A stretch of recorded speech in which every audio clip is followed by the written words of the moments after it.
तो दोस्तों, आज हम जिस मूवी को एक्सप्लेन करने वाले हैं उसका नाम है द मेड।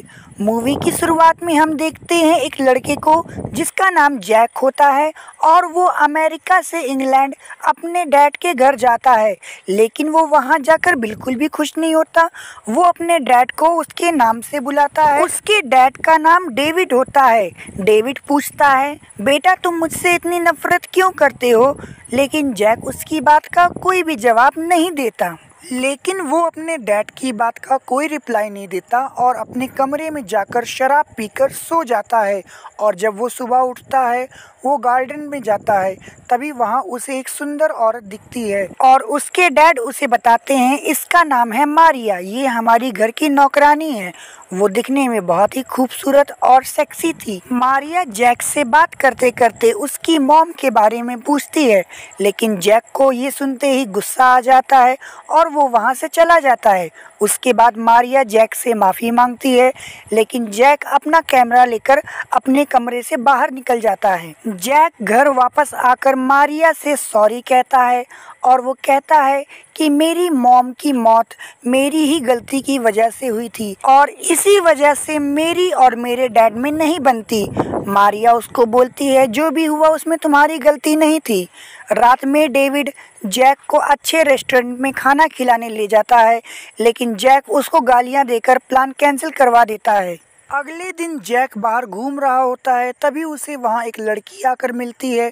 वो लड़की जैक से बात करना चाहती थी, लेकिन तभी मारिया वहाँ से गुजरती है और जैक उसके पीछे पीछे चला जाता है। घर आने पे मारिया जैक से पूछती है, क्या कोई तुम्हारी गर्लफ्रेंड है?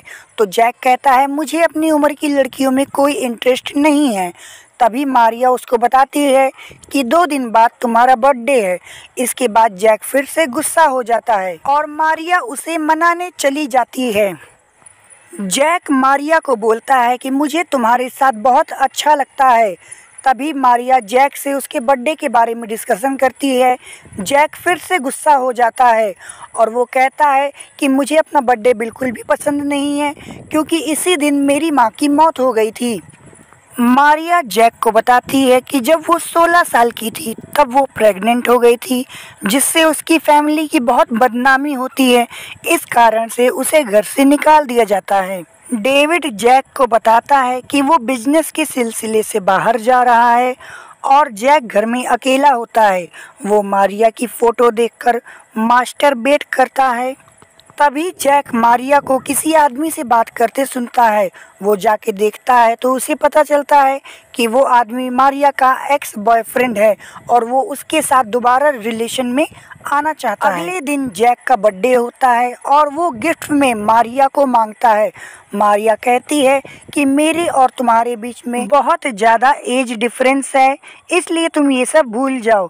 लेकिन जैक मारिया से ज़बरदस्ती करता है और वो उसे किस करने की कोशिश करता है, लेकिन तभी मारिया उसको थप्पड़ मार देती है। फिर जैक अपनी दोस्त के साथ बाहर चला जाता है, लेकिन उसका मन तो मारिया पे लगा हुआ था और वो घर वापस आता है, देखता है कि मारिया रो रही होती है।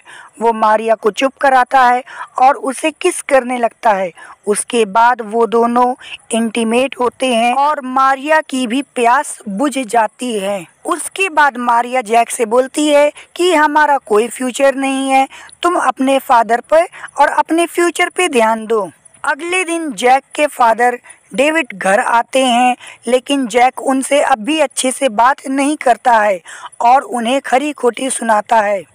उसके बाद जैक मारिया के साथ उसके घर जाता है और फिर वो दोनों वहाँ पर घपाघप करते हैं और फिर मारिया जैक से बोलती है कि प्लीज़ तुम अपने पापा को माफ़ कर दो और हम दोनों का कोई भी फ्यूचर नहीं है, इसलिए प्लीज़ तुम अपने फ्यूचर पे ध्यान दो। उसके बाद जैक घर आता है, वो अपने पापा से माफ़ी मांगता है और सोने चला जाता है। अगले दिन जैक अपना सामान पैक करके जाने लगता है और जाने से पहले एक बार फिर मारिया को ठोक बजा लेता है और जाते समय अपने पापा से भी गले मिल लेता है। उसके बाद हम देखते हैं मारिया भी अपनी मम्मी के घर जाती है और उनसे सॉरी कहती है और हमें पता चलता है कि मारिया अब प्रेग्नेंट हो गई है। तो दोस्तों, अगर आपको ये वीडियो देख के मजा आया तो वीडियो को लाइक कर दीजिएगा और मेरे चैनल को सब्सक्राइब कर दीजिएगा। हम मिलेंगे अगले वीडियो में। Good bye.